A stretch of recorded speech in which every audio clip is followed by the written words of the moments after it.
छत्रपती शिवाजी महाराजांच्या इतिहासातील अनेक घटना चर्चेत आहेत। यातीलच एक महत्त्वाची घटना म्हणजे छत्रपती शिवाजी महाराजांनी प्रतापगडाच्या पायथ्याला अफजलखानाचा जो कोथळा काढला होता त्या वाघनक्या साताऱ्यात दाखल होत आहेत।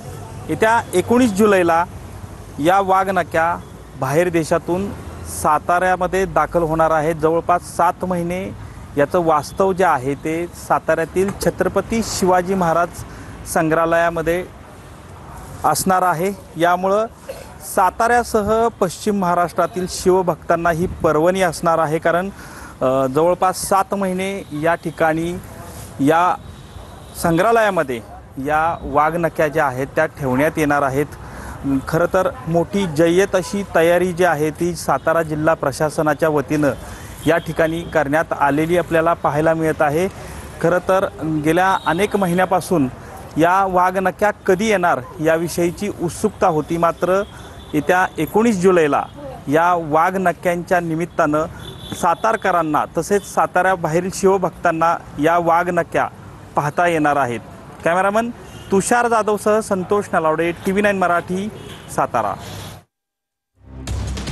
तर हे दृश्य आपण पाहतो आहोत। छत्रपती शिवाजी महाराजांची वाघनखं आता मुंबईमध्ये दाखल झालेली आहेत। साताऱ्यामधील छत्रपती शिवाजी महाराज संग्रहालयामध्ये ही वाघनखं ठेवण्यात येणार आहेत आणि संपूर्ण राज्यामध्ये देखील ही वाघनखं नागरिकांना पाहता येणार आहे। दरम्यान या संग्रहालयाची पाहणी मंत्री शंभूराज देसाई यांनी केलेली आहे आणि ही दृश्य देखील आपण पाहतो आहोत। त्यांच्याबरोबर शिवेंद्रराजे भोसले हे देखील आपल्याला पाहायला मिळत आहेत। कालच ज्या ठिकाणी ही वाघनखं ठेवण्यात येणार आहेत त्या ठिकाणी ही पाहणी करण्यात राज्यात येत असून आपल्यासोबत बोलण्यासाठी वन मंत्री सुधीर मुनगंटीवार, सांस्कृतिक मंत्री असले सुधीर मुनगंटीवार हे आपल्यासोबत बोलण्यासाठी। भाऊ, कशा प्रकारचा हा प्रवास असणार आहे? किती वाजेपर्यंत वाघनखं येणार आहे? नाही, साधारणतः उद्या संध्याकाळपर्यंत सातारा, जिथं आपलं महाराष्ट्र सरकारचं संग्रहालय आहे, जिथं आपण वाघनखाची सुरक्षा लक्षात घेऊन त्या ठिकाणी इतर शस्त्र प्रदर्शनी ही शिवकालीन शस्त्रांची घेतली आहे। त्या शिवकालीन शस्त्राच्या प्रदर्शनीमध्ये हे वाघनख त्याचा केंद्रबिंदू असणार आहे। कारण वाघनखाचा एक इतिहास आहे, आपल्या सर्वांना माहिती आहे। जेव्हा 5 नोव्हेंबर 2022ला माझ्याकडे फाईल आली की अफजल खानाच्या कबरीचं अतिक्रमण हे काढावं, यासाठी शिवभक्त 29 जुलै 1953 पासून सातत्याने पाठपुरावा करत आहे। महाशिवप्रताप दिवस साजरा करताना त्यांची इच्छा असते की हे अतिक्रमण हटावं।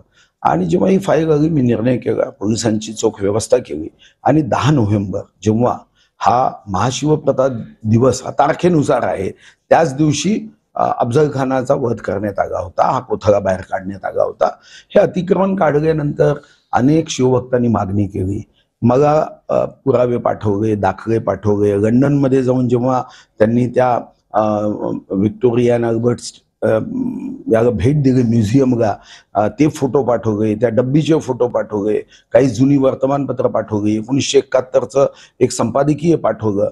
मग मी आपला पत्रव्यवहार सुरू केला आणि माननीय मुख्यमंत्री महोदय, माननीय उपमुख्यमंत्री महोदय यांच्या मार्गदर्शनाखाली आम्हाला एका फाईन मॉर्निंगला, एका अतिशय उत्तम क्षणी आम्हाला उत्तर आलं की आम्ही 1 वर्षासाठी मोफत, कोणतेही भाडं नाही, काही लोक गैरसमज पसरवतात, आम्ही हे वाघनख शिवभक्तांच्या दर्शनासाठी देऊ। पहिल्यांदा 1 वर्ष म्हणाले, मग आम्ही मागणी केली की 1 वर्ष नाही 3 वर्ष द्या। मग आता 3 वर्षासाठी वाघनख त्यांनी दिलेले आहे। हे वाघनख म्हणजे आम्हाला ऊर्जा देणारं, छत्रपती शिवाजी महाराजांचं विचाराचं, शौर्याचं स्मरण करण्यासाठी या वाघनखाचं दर्शन शिवभक्त घेतील।